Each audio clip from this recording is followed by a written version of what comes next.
Hi guys. Okay. So I get this question all the time, and that's always people saying, like, why don't you have your own car rental company, have your own lot, do your own thing outside of Turo? And that's actually really a great question, and one that I do ask myself time to time. I've been on the Turo platform ever since they were relay rides. It's been 5+ years now, almost going on to 5.5 years. So it's been quite some time since I've been on the platform. Almost 3,000 trips under my belt, and I feel like I have seen almost everything under the sun that could possibly happen during a rental. So I definitely have the experience in terms of dealing with people and kind of what it would take. And so I often do ask myself a lot of questions as it pertains to, maybe venturing off on my own. So let me know what you guys think. Do you think that Saimah's experience should have her own parking lot, her own rental company? So for me, the things that have hindered me from doing that in the past and still till today are particularly here in California, I think cost of doing business is quite high. If I did have a lot of my own, I would definitely need to hire some type of staff. I'd want expanded business hours, and I would really want a high level of service. That's been sort of the common theme throughout all my years of doing this, is that I really thrive on providing a high level of customer service, a really good quality experience, and try to maintain that to the best of my ability so that people have a good time. And if I ever did have my own lot, I would want to only elevate that as much as possible. It would definitely be really, really nice to have, additional 30 to 40% in your profit margins, which is what I currently pay Turo right now. I mean, if you think about that, that is a pretty hefty rev share split with Turo. And if I was making 40% on top of what I'm making right now, I mean, that would just be, that's liquid gold right there. It would be phenomenal financially. So, when you look at the rev split, sometimes it is tempting to think that, I should just go off and do this on my own. I do know other hosts on the platform that do have their own car rental companies, and then they also list their cars on Turo to kind of help generate that business and maybe build up their customer base as well.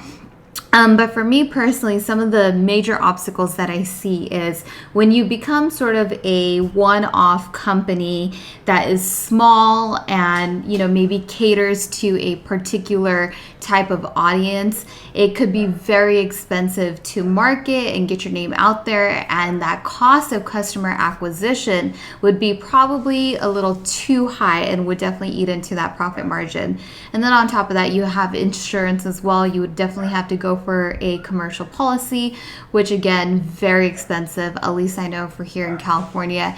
And then again, having to have a staff, having to rent an actual physical location where you can keep your cars. So it's a lot. I think that it would definitely equate to that same rev share split that I have with Turo, if not more. So it's kind of really hard to justify, putting more time and effort into doing something that's off on my own and not really knowing if the margins would be there, because I think it'd be very costly and probably a little bit more stressful, and that's definitely not what I'm looking to do right now. Not only that, Turo is probably something that I'm not going to do for the rest of my life.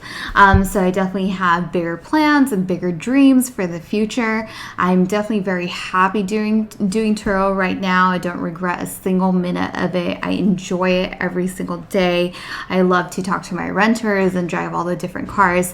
But for long term, when I say long term, I'm thinking, 20, 30, 40 years out, legacy business, legacy money, and really serving my purpose in this world. Of course, I don't think that that's going to be Turo, but I think doing Turo has definitely been one of the greatest learning experiences that I've ever come across, and it's going to help me get to the next things that I want to work on. So those are kind of the things that have hindered me from doing my own lot. If I ever did do my own lot, it would probably be in a different state, like Vegas or Nevada, rather, I should say. I think that would be a great location to do it. it. That's actually also where I know some hosts that do that. They have their own rental car companies and also rent on the platform. So I think that state is a little bit more friendly. It has that tourism element to it and just that flow of people. And that would be a market that I would love to cater. If I lived in Nevada, I think, I would be for sure expanding my fleet and getting really cool cars, because it's just a different type of audience that comes into town there. Maybe a little bit similar to LA, but definitely on a different level in Vegas. So I don't know, and then on the other hand, of course, there is that thought of, if I did have my own lot, and I could figure it out, I could probably make a lot of money doing it. Obviously, car rental companies have been around forever.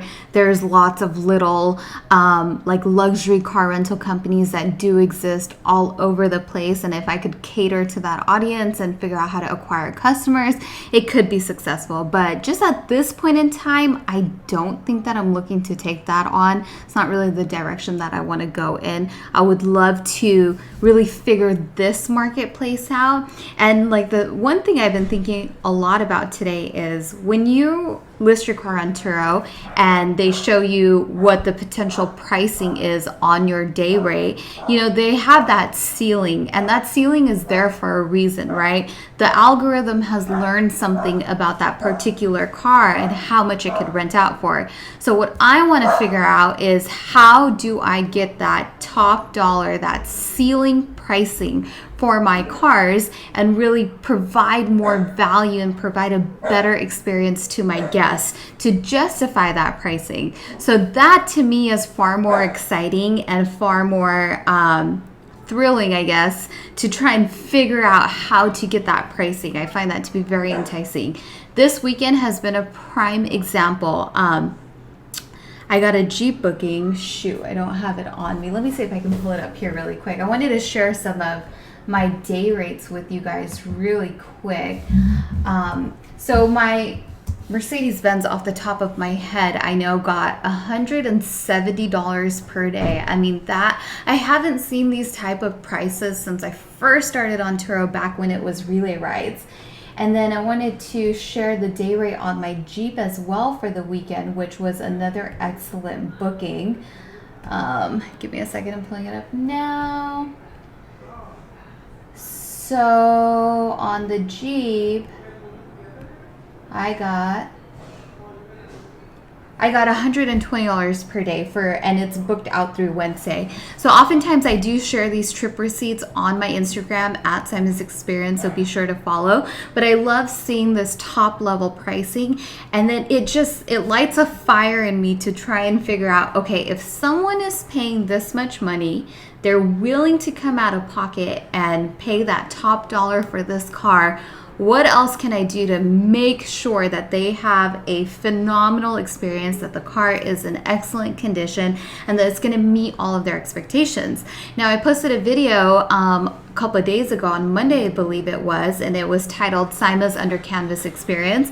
It was about my trip in Utah, and it was a very important video talking about how an experience can 100% justify an incredibly high price. So I know a lot of people haven't watched that video, probably because of the title, but I would highly recommend watching that video because it talks about my experience that I had over this past weekend in my trip to Utah, and how I did pay top dollar for something that I actually initially didn't think it was going to be worth it, but it was literally worth every penny. And now I am 100% going to be a repeat renter no matter what, because I had such a phenomenal experience, and it completely relates to exactly what we're doing here with Turo. So if you haven't watched that video, definitely go watch it because you'll see what I'm talking about. Again, it's titled Saimah's Under Canvas Experience. It was posted on Monday of this week, so check that out. All right, you guys, on that note, I'm gonna call it quits for today. Got some other stuff to take care of.